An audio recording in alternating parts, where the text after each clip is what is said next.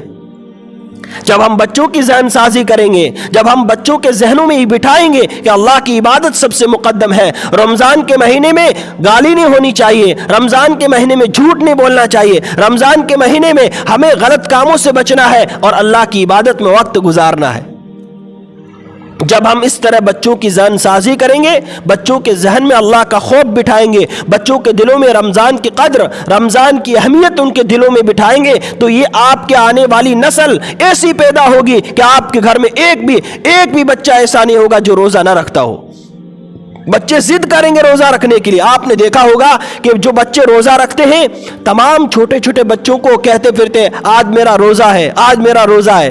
اس لیے آپ ان چھوٹے بچوں کے روزے کی قدر کریں، ان کی اہمیت کریں، ان کی ذہن سازی کریں اور ان کو عزت دیں، ان کے لیے الگ فروٹ منگوائیں، ان کو الگ بٹھائیں، ان کی حوصلہ افزائی کریں، تاکہ بچوں کے دلوں میں روزے کی اہمیت بیٹھے، رمضان کی اہمیت ان کے دلوں میں بیٹھے۔ آج ہمارے بچوں کا حال کیا ہے؟ بچے موبائل میں مست ہیں، بچے گالیوں میں مست ہیں، بچے کھیل کود میں مست ہیں، ماں باپ کو کوئی پرواہ نہیں ہے۔ ماں باپ کو دیکھو روزے چھوڑ رہے ہیں۔ رسول اللہ صلی اللہ علیہ وسلم نے فرمایا، جو شخص رمضان کا ایک روزہ بغیر کسی عذر کے چھوڑ دے اور پورے سال غیر رمضان روزہ رکھتا رہے، اس ایک روزے کا ثواب نہیں پا سکتا ہے۔ اندازہ لگاؤ ہم کتنے روزے چھوڑتے ہیں۔ دیکھو آج کا نوجوان بیڑی کے نشے میں، تمباکو کے نشے میں، سگریٹ کے نشے میں، چائے کے نشے میں اور نہ جانے کتنے کتنے بہانوں میں رمضان کے روزے چھوڑ رہے ہیں۔ بوڑھوں کو دیکھو، میرے سر میں درد ہے، میرے گھٹنوں میں درد ہے، میری کمر میں درد ہے، معمولی بہانے پر روزے مت چھوڑو۔ روزے رکھنے کے بہانے تلاش کرو، روزے چھوڑنے کے بہانے مت بناؤ۔ ایک آدمی کے بارے میں نے سنا، بہت بڑا نیک آدمی، رمضان اور بہت ساری بیماریوں میں جکڑا ہوا، کئی بیماریاں اس کو لگی ہوئی ہے۔ ان کا کہنا ہے کہ جب شعبان کا مہینہ آتا تو میں شعبان کے آخر میں اپنی تمام رپورٹیں ڈاکٹر کو بتاتا اور اس کو چیک کراتا کہ دیکھو میرا رمضان، آنے والا رمضان کس طرح عبادات میں گزر جائے، میں آنے والے رمضان میں کس طرح زیادہ سے زیادہ عبادت کر سکوں، کس طرح روزے رکھ سکوں۔ یہ پلاننگ بنا رہا ہے وہ بندہ۔ تو ہمیں روزہ رکھنے کی پلاننگ بنانی ہے، روزہ چھوڑنے کی نہیں۔ آج دیکھو نا، رمضان کے آنے سے پہلے نوجوان بوڑھے، میرے تو یہ تکلیف ہے، میں یہ کروں گا تو یہ ہو جاؤں گا، یہ کروں گا تو یہ ہو جاؤں گا، کچھ بھی نہیں ہوتا۔ موت تو آنی ہے، آج نہیں تو کل۔ اسی لیے اللہ کی عبادت میں وقت گزارے، اپنے رب کو راضی کرنے میں وقت گزارے۔ رمضان کا روزہ مسلمان کو کبھی بھی کسی حالت میں چھوڑنے کی اجازت نہیں ہے۔ بیمار ہے الگ بات ہے، بیماری بڑھ جانے کا خطرہ ہے الگ بات ہے، مسافر ہے الگ بات ہے، لیکن بغیر عذر کے روزہ چھوڑنے کی اجازت نہیں ہے۔ مجھے افسوس ہے کہ گزشتہ سال کہیں اور جانے کی ضرورت نہیں ہے، ہمارے گاؤں کے 7 غیر مسلموں نے 7 دن تک لگاتار روزہ رکھا ہے۔ آپ میں سے کتنے جنہوں نے 7 روزے رکھے ہو؟ افسوس کی بات ہے کہ ایک مسلمان جس پر روزہ فرض ہے وہ روزہ چھوڑ رہا ہے، ایک غیر مسلم جس پر روزہ فرض بھی نہیں ہے وہ روزہ رکھ رہا ہے۔ کتنی حیرت کی بات ہے۔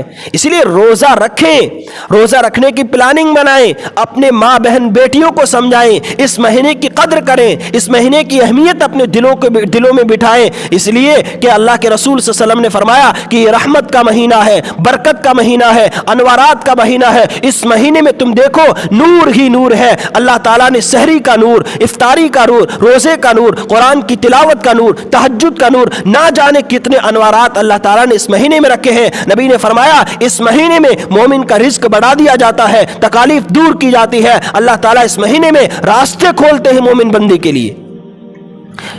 طلب والا ہونا چاہیے، مانگنے والا ہونا چاہیے، لینے والا ہونا چاہیے، تعلق مضبوط کرنے والا ہونا چاہیے، گناہوں سے معافی مانگنے والا ہونا چاہیے۔ ہمارے دلوں میں جب اللہ کا خوف آئے گا، جب ہم اپنے رب کو پہچانیں گے تو ہماری آگے کی زندگی آسان ہو جائے گی۔ جب ہم اس مہینے کو اچھی طرح گزاریں گے، اللہ کے رسول نے فرمایا جو پورے رمضان کے روزے مکمل روزے رکھے، اللہ کے رسول نے فرمایا اس کے پچھلی سال کے تمام گناہوں کو معاف کر دیا جاتا ہے۔ اسی لیے رمضان کی تیاری کریں۔ موت تو ہر ایک نے آنی ہے، ایک دن اس دنیا چھوڑ کر جانا ہے، اس دنیا میں کوئی ہمیشہ نہیں رہا ہے۔ اے رمضان اللہ تعالیٰ ہم سب کو نصیب فرمائے۔ نہ جانے کتنے لوگ ایسے تھے جو گزشتہ رمضان میں ہمارے ساتھ تھے، ہمارے ساتھ اٹھتے بیٹھتے تھے، ان دنوں میں ہمارے ساتھ کھاتے پیتے تھے، انہی گھروں میں رہتے تھے، اسی زمین پر رہتے تھے، اسی یہیں پر کاروبار کرتے تھے، اسی زمین کے لیے لڑتے تھے، اسی گھر بنانے کی پلاننگ کرتے تھے، اسی کاروبار کو بڑھانے کی پلاننگ کرتے تھے۔ آج اسی منو مٹی کے نیچے پڑے ہوئے ہیں، آج اسی منو مٹی کے نیچے پڑے ہوئے ہیں۔ اس لیے اللہ تبارک و تعالیٰ کے سامنے ایک دن جانا ہے، ہمیں اس دنیا میں ہمیشہ نہیں رہنا ہے، اس لیے مرنے سے پہلے ہمیں آخرت کی بھی تیاری کرنی ہے، اپنی موت کی بھی تیاری کرنی ہے۔ ایک اللہ والے سے کسی نے پوچھا، ایک اللہ والے سے پوچھا کہ آپ موت کو کتنا نزدیک دیکھتے ہیں؟ تو انہوں نے فرمایا کہ ہم نے عصر کی نماز پڑھی ہے اور مجھے پتا نہیں ہے کہ ہم مغرب کی نماز پڑھ سکیں گے یا نہیں، ہو سکتا ہے اس سے پہلے موت آ جائے۔ تو اللہ والے نے فرمایا کہ اتنا دور موت کو تم سمجھتے ہو، اتنا دور موت کو تم سمجھتے ہو؟ کہا میں تو یہ سمجھتا ہوں کہ جب میں نماز کے لیے سلام پھیرتا ہوں، دائیں طرف سلام پھیرتا ہوں، مجھے پتا نہیں ہوتا ہے کہ میں بائیں طرف پھیر سکوں گا یا نہیں، ہو سکتا ہے اس سے پہلے موت آ جائے۔ اس لیے موت بہت نزدیک ہے، کب آ جائے، کس حالت میں آ جائے۔ روزہ نہیں، ہم نے روزہ نہیں رکھا ہے، اس حالت میں موت آ جائے، بد کلامی کرتے ہوئے موت آ جائے، بد زبانی کرتے ہوئے موت آ جائے، کس حالت میں ہماری موت آ جائے۔ اللہ ہم سب کی حفاظت فرمائے۔ ایک ویڈیو 2-3 دن پہلے سوشل میڈیا پر بہت چلا، ایک نوجوان ناچ رہا ہے، گانے پر ڈانس کر رہا ہے اور لوگ تالیاں بجا رہے ہیں، پیسے پھینک رہے ہیں، اس کی حوصلہ افزائی کر رہے ہیں اور وہ گانے بجا رہا ہے۔ 44 سیکنڈ کا ویڈیو تھا اور 38 سیکنڈ پر جا کر وہ بندہ ڈانس کرتے ہوئے نیچے گر جاتا ہے۔ لوگوں نے سمجھا کہ یہ ڈانس کرتے ہوئے گرا ہے، تھوڑی دیر کے بعد جب دیکھا کہ اس کی روح قبض ہو چکی تھی، اس پر سکرات طاری ہو چکی تھی اور وہ مر چکا تھا، لوگوں نے کہا گانے بند کرو، 8 سیکنڈ میں وہ اللہ کے پیارا ہو چکا تھا۔ کس حالت میں موت آ جائے، اور اب گانے بند کر رہے ہیں۔ جس گانے کا وہ دیوانہ بنا تھا، جس ڈانس کا وہ دیوانہ بنا ہوا تھا، مرتے ہوئے ڈانس اس گانے کو بند کیا گیا کہ مر چکا ہے۔ اس لیے موت کا وقت متعین نہیں ہے۔ اذا جاء اجلهم لا يستاخرون ساعة ولا يستقدمون، کس وقت موت آ جائے اس کی ہم نے کیا تیاری کر رکھی ہے۔ اس لیے مرنے سے پہلے ہم موت کی تیاری کریں، مرنے سے پہلے ہم اپنی آخرت کی تیاری کریں، مرنے سے پہلے ہم اپنی قبر کی تیاری کریں۔ یہ مبارک مہینہ جو آ رہا ہے، اس کی قدر ہمارے دل میں ہونی چاہیے، اس کی قدر ہمارے دل و دماغ میں ہونی چاہیے، ہمارے گھروں میں ہونی چاہیے۔ دن میں گھر میں کھانا نہیں پکنا چاہیے کہ مبارک مہینہ ہے، اس میں اللہ تبارک و تعالیٰ نے کھانے پینے سے ہمیں روکا ہے، اپنی عبادت کا حکم دیا ہے، روزہ رکھنے کا حکم دیا ہے، اور اس مہینے میں ہم جتنا ہو سکے قرآن کی تلاوت کریں۔ قرآن مجید اسی مہینے میں نازل ہوا، شہر رمضان الذی انزل فیہ القرآن، یہ اس مہینے میں اس کلام پاک کے ساتھ بہت گہرا تعلق ہے، یہ اسی مہینے میں قرآن مجید نازل ہوا ہے۔ گھر میں بچی پڑی ہوئی ہے، بیٹا پڑا ہوا ہے، بیٹی پڑی ہوئی ہے، اس کو گھر میں بٹھاؤ، بیٹا رمضان کے مہینے میں تم قرآن پڑھو، تمہیں کام نہیں کرنا ہے، تمہیں صرف اللہ کے قرآن کی تلاوت کرنی ہے، تمہیں ذکر و اذکار کرنا ہے۔ جو بچے پڑے ہوئے ہیں ان کا وقت فارغ کرو، ان کو تلاوت میں بٹھا دو، ان کا وقت فارغ کر کے ان کو تلاوت کے لیے مخصوص کر دو کہ تمہیں تلاوت کرنی ہے، اور رمضان میں کم سے کم قرآن مجید مکمل کرنا ہے۔ یہ بچوں کی ذہن سازی ہونی چاہیے تاکہ بچوں کی آخرت بنے۔ اور سب سے بڑی بات، اس مہینے کی سب سے زیادہ استقبال اور اس مہینے کا سب سے زیادہ احترام یہ ہے، اس مہینے کا استقبال یہ ہے کہ ہمیں اپنے دلوں کو پاک کرنا ہے، ہمیں اپنے دلوں کو حسد سے پاک کرنا ہے، ہمیں اپنے دلوں کو کینے سے پاک کرنا ہے، ہمیں اپنے دلوں کو عداوت سے پاک کرنا ہے، ہمیں اپنے دلوں کو نفرت سے پاک کرنا ہے، ہمیں اپنے دلوں کو بغض سے، عداوتوں سے، دشمنیوں سے پاک کرنا ہے۔ اس دل میں اللہ کا ذکر ہو، اللہ کی محبت ہو، لوگوں کے لیے اچھا گمان ہو، اچھی سوچ ہو، اچھی محبت ہو، اچھا تعلق ہو، اس دل میں کینہ نہیں ہونا چاہیے۔ اس مہینے کے آنے سے پہلے سب سے پہلے ہم اپنے دلوں کی صفائی کریں، اپنے ظاہر کی بھی صفائی، اپنے باطن کی بھی صفائی کریں، اپنے دل کو صاف کریں۔ میں ایک واقعہ سناتا ہوں. ایک انصاری صحابی ہیں، نبی علیہ السلام کی خدمت میں آئے، نبی نے ان کو جنت کی بشارت دی، ہاتھوں میں جوتے اٹھائے، داڑھی سے پانی ٹپک رہا ہے وضو کا. جب نبی کی مجلس میں آئے، نبی نے فرمایا جنتی ہے. دوسری مرتبہ آئے، نبی نے فرمایا جنتی ہے. تیسری مرتبہ مجلس میں آئے، نبی نے فرمایا جنتی ہے. ایک صحابی ہے حضرت عبداللہ بن عمرو بن عاص رضی اللہ تعالیٰ عنہ، اور بہت بڑے نیک صحابی، صحابہ میں سب سے زیادہ عبادت گزار صحابی حضرت عبداللہ بن عمرو بن عاص رضی اللہ تعالیٰ عنہ. کیا عبادت کرتے تھے؟ رات بھر نوافل پڑھتے، دن بھر روزہ رکھتے، اور دن میں قرآن ختم کرتے. اتنے بڑے عبادت گزار صحابی. جب شادی ہوئی، زوجہ کے کمرے میں پہنچے، مصلی بچھایا اور رات بھر نوافل پڑھتے رہے. جب بیوی نے دیکھا کہ شوہر نماز پڑھ رہا ہے، نوافل پڑھ رہا ہے، بیوی نے پیچھے مصلی بچھایا. خیر القرون کا زمانہ تھا، مصلی بچھایا اور نماز شروع کر دی. رات بھر نماز پڑھتے رہے. صبح کو جب عمرو بن عاص رضی اللہ تعالیٰ نے اس بیٹی سے پوچھا کہ بیٹی تم نے اپنے شوہر کو کیسا پایا؟ بیٹی کہتی ہے کہ تم نے اپنے بیٹے کو بہت نیک بنایا ہے، رات بھر نوافل پڑھتے رہے، تمہارا بچہ تو بہت نیک ہے. حضرت عمرو بن عاص رضی اللہ تعالیٰ عنہ کو غصہ آیا، سیدھے نبی کی مجلس میں گئے اور نبی سے شکایت کی، یا رسول اللہ عبداللہ کی شادی ہوئی تھی، رات بھر نوافل پڑھتا رہا. نبی نے عبداللہ کو بلایا اور کہا کہ تم مہینے میں صرف ایک روزہ رکھو گے اور ہفتے میں قرآن ختم کرو گے. نبی نے کم بتایا تو حضرت عبداللہ کہنے لگے، یا رسول اللہ میرے اندر طاقت زیادہ ہے، میں برداشت نہیں کر سکتا ہوں. تو نبی نے آخر میں یہ فیصلہ کیا کہ تم ہفتے میں قرآن ختم کرو گے اور ایک دن چھوڑ کر ایک دن روزہ رکھو گے. کتنے بڑے صحابی! وہ اسی مجلس میں موجود تھے جس میں اللہ کے رسول اس انصاری صحابی کو 3 مرتبہ جنت کی بشارت سنائی. حضرت عبداللہ بن عمرو بن عاص رضی اللہ تعالیٰ عنہ کے دل میں آیا ہوگا کہ میں دن بھر روزہ رکھنے والا، رات بھر نوافل پڑھنے والا، ایک قرآن روزانہ ختم کرنے والا، اور نبی اس کے بارے میں فرما رہے جس کے ہاتھوں میں جوتا ہے، داڑھی سے پانی ٹپک رہا ہے، اور نبی فرمایا کہ جنتی ہے، کوئی خاص تو عمل ہوگا ان کا. جب وہ گھر جانے لگے انصاری صحابی تو حضرت عبداللہ بن عمرو بن عاص رضی اللہ تعالیٰ نے ان کا پیچھا کیا اور گھر گئے اور رات کو جا کر کہا کہ بابا جان میرے ماں باپ سے کچھ میری ناراضگی ہے، میں 2-3 دن کے لیے آپ کے گھر قیام کرنا چاہتا ہوں. اور انصاری صحابی کہنے لگے بالکل آپ ٹھہر جائیے. لیکن حضرت عبداللہ بن عمرو بن عاص رضی اللہ تعالیٰ عنہ اس نیت کے ساتھ آئے تھے کہ میں ان بابا جان کی عبادت دیکھوں گا کہ کیا نوافل پڑھتے، کیا تہجد پڑھتے، کیا قرآن کی تلاوت کرتے. چادر اوڑی حضرت عبداللہ نے اور اس میں سوراخ کیا اور دیکھ رہے اس انصاری صحابی کو. وہ انصاری صحابی آئے اور چادر اوڑی، اللہم بسمک اموت واحیا، سو گئے. رات بھر کھراٹے لے کر سوتے رہے. صبح فجر کی نماز میں اٹھے اور نماز پڑھی. وہ صحابی حضرت عبداللہ رات بھر دیکھتے رہے. کہا کیا بات ہے، کوئی عبادت نہیں، کوئی ذکر نہیں، کوئی تسبیح نہیں، کوئی تلاوت نہیں. جب دوسرے دن حضرت عبداللہ نے کہا آج دیکھتا ہوں، دوسرے دن بھی وہیں ٹھہر گئے اور چادر سے سوراخ کیا، رات بھر دیکھتے رہے. اس صحابی کا عمل یہ تھا کہ وہ اللہم بسمک اموت واحیا دعا پڑھ کے سو جاتے اور کھراٹے لیتے رات بھر. اور نبی نے کیا فرمایا؟ جنتی ہے. دوسرے دن جب حضرت عبداللہ اٹھے کہا نبی نے فرمایا ہے کہ جنتی ہے. نبی کی بات تو جھوٹی نہیں ہو سکتی، نبی کا حکم تو جھوٹا نہیں ہو سکتا. نبی کی بات پر یقین تھا. کہا آج پھر دیکھتا ہوں. تیسری رات جب رکے اور چادر سے دیکھ رہے ہیں، وہ انصاری صحابی آئے اور دعا پڑھی اور سو گئے. صبح جب اٹھے تو حضرت عبداللہ نے اس انصاری صحابی سے کہا کہ میرے ماں باپ سے کچھ ناراضگی نہیں ہے، میں تو صرف آپ کی عبادت دیکھنے کے لیے آیا تھا کہ نبی نے جو 3 مرتبہ فرمایا کہ تم جنتی ہو، تمہارا خاص عمل کون سا ہے، یہ دیکھنے کے لیے میں آیا ہوں، یہ عمل دیکھنے کے لیے آیا ہوں. تو انصاری صحابی کہتے ہیں کہ کوئی عمل میرا خاص نہیں، آپ نے جو دیکھا یہی ہے. تو زیادہ پوچھا تو انہوں نے کہا بس یہی عمل ہے جو آپ نے دیکھا. جب حضرت عبداللہ جانے لگے کہا آخر نبی نے فرمایا ہے، کوئی تو عمل ان کا ہوگا جس کی وجہ سے نبی نے فرمایا کہ جنتی ہے.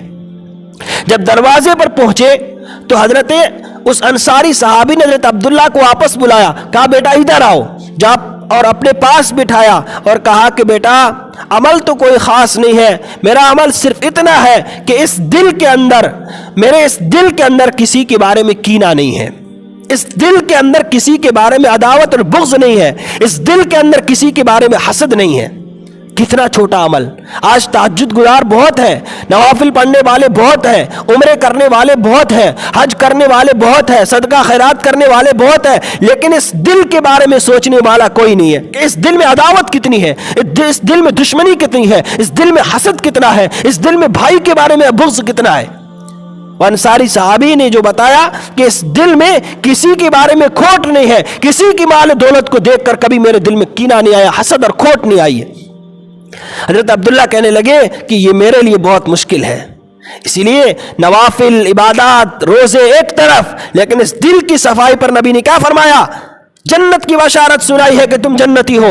اسی لیے اس رمضان المبارک کی تیاری یہ ہے کہ ہم اپنے دلوں کو صاف کریں حسد سے, کینہ سے, تکبر سے, عداوتوں سے, دشمنیوں سے. اس دل میں اللہ کی محبت ہو, اس دل میں سب کے لیے محبت ہو, اس دل میں بھائی چارہ ہو, اس دل میں دشمنی نہیں ہونی چاہیے. اس دل کو ان تمام غلط چیزوں سے پاک کر کے اس دل کو صاف رکھیں گے تو ہماری آخرت کی ساری منزلیں آسان ہو جائے گی, ہمارے لیے جنت کا راستہ کھل جائے گا. نبی نے جو بشارت سنائی تھی وہ تہجد گزار ہونے پر نہیں, قرآن کی تلاوت پر نہیں, رات بھر نوافل پڑھنے پر نہیں, بلکہ اس چھوٹے سے دل کی صفائی پر, اس چھوٹے سے دل میں کینہ نہیں تھا, عداوت نہیں تھی, دشمنی نہیں تھی. نبی نے فرمایا کہ تم جنتی ہو. اس لیے اس مہینے کا سب سے زیادہ استقبال یہ ہے کہ ہم اس مہینے میں ہمارے دلوں میں عداوت نہیں ہونی چاہیے, کھوٹ نہیں ہونی چاہیے, دشمنی نہیں ہونی چاہیے, ایک دوسرے کو لڑانا نہیں ہونی چاہیے, کسی کا حق نہیں دبانا چاہیے, کسی کی زمین نہیں دبانی چاہیے, کسی کے بارے میں عداوت نہیں ہونی چاہیے. ان تمام چیزوں سے جب ہم اپنے دل کو پاک کریں گے, اپنے دل کو صاف کریں گے اور تمام گندگیوں سے دل کو پاک کریں گے تو اس دل میں اللہ کی محبت آئے گی, اس دل میں اللہ کے ذکر میں لذت آئے گی, ذکر میں, عبادات میں دل لگے گا, تسبیحات میں دل لگے گا, قرآن کی تلاوت میں دل لگے گا, نماز میں دل لگے گا. جب اس دل کو پاک کرو گے تو تمام آگے کی چیزیں آسان ہو جائے گی. حدیث شریف میں آتا ہے رسول اللہ صلی اللہ علیہ وسلم نے فرمایا کہ جب کوئی انسان گناہ کرتا ہے تو اس کے دل پر ایک کالا دھبا لگ جاتا ہے, جب دوسرا گناہ کرتا ہے اس کے دل پر کالا دھبا لگ جاتا ہے, جب تیسرا گناہ کرتا ہے اس کے دل پر کالا دھبا لگ جاتا ہے, یہاں تک کہ وہ دل بالکل سیاہ ہو جاتا ہے اور اس کے دل پر کوئی دین کی بات, صحیح بات اثر نہیں کرتی ہے. جب دل کالا ہو جائے تو اس پر دین کی بات کہاں سے اثر کرے گی؟ اس لیے ہم اپنے دلوں کو پاک کریں, اپنے دلوں کو صاف کریں حسد سے, کینے سے, تکبر سے, عداوتوں سے, بغض سے. جب صاف کریں گے تو ہمارے دل میں حق بات بیٹھے گی, دین کی بات ہمارے دلوں میں اترے گی, دین پر چلنا ہمارے لیے آسان ہو جائے گا, اللہ کی عبادت ہمارے لیے آسان ہو جائے گی, رمضان ہمارے لیے گزارنا آسان ہو جائے گا. اس لیے عہد کر کے اٹھیں کہ اس مہینے میں ہمارے دلوں میں کسی کے بارے میں عداوت نہیں ہوگی, اس مہینے میں ہمارے دلوں میں کسی کے بارے میں کینہ نہیں ہوگا, دشمنی نہیں ہوگی, عداوتیں نہیں ہوگی, کسی پر ظلم نہیں کریں گے, کسی کا حق نہیں دبائیں گے, کسی کو ناحق نہیں ستائیں گے, کسی کو گال گلوچ نہیں کریں گے, ماں باپ کا ادب کریں گے, رشتہ داروں کا احترام کریں گے. جب دل صاف ہوگا, جب دل پاک ہوگا تو ہماری آگے کی تمام منزلیں آسان ہو جائے گی. اس لیے اللہ تعالیٰ کی ذات سے امید ہے کہ اللہ تعالیٰ ہمیں ان کہی ہوئی باتوں پر عمل کرنے کی توفیق عطا فرمائے. اللہ تعالیٰ ہمیں اس آنے والے رمضان کا استقبال کرنے, اس کی قدر کرنے, اس میں زیادہ سے زیادہ عبادت کرنے, روزوں کا اہتمام کرنے, تراویح کا اہتمام کرنے, قرآن کی تلاوت اور ذکر و اذکار کرنے کی توفیق عطا فرمائے. اللہ تعالیٰ ہمیں بار بار اس مہینے کی برکات سے مستفید فرمائے. اللہ تعالیٰ بار بار ہمیں اس مہینے کی برکتیں عطا فرمائے, رحمتیں عطا فرمائے, اپنے تعلق مضبوط کرنے کا ذریعہ بنائے, اپنے تعلق کو اپنے ساتھ تعلق جوڑنے کا ذریعہ بنائے. اللہ تعالیٰ ہم سب کو اس آنے والے مہینے کی قدر کرنے اور اس میں زیادہ سے زیادہ عبادت کرنے کی توفیق عطا فرمائے. ویڈیو کے نیچے سبسکرائب کے بٹن پہ کلک کریں, بیل کے آئیکن پہ کلک کیجئے تاکہ ہر نئی ویڈیو کی نوٹیفیکیشن آپ کو مل جائے.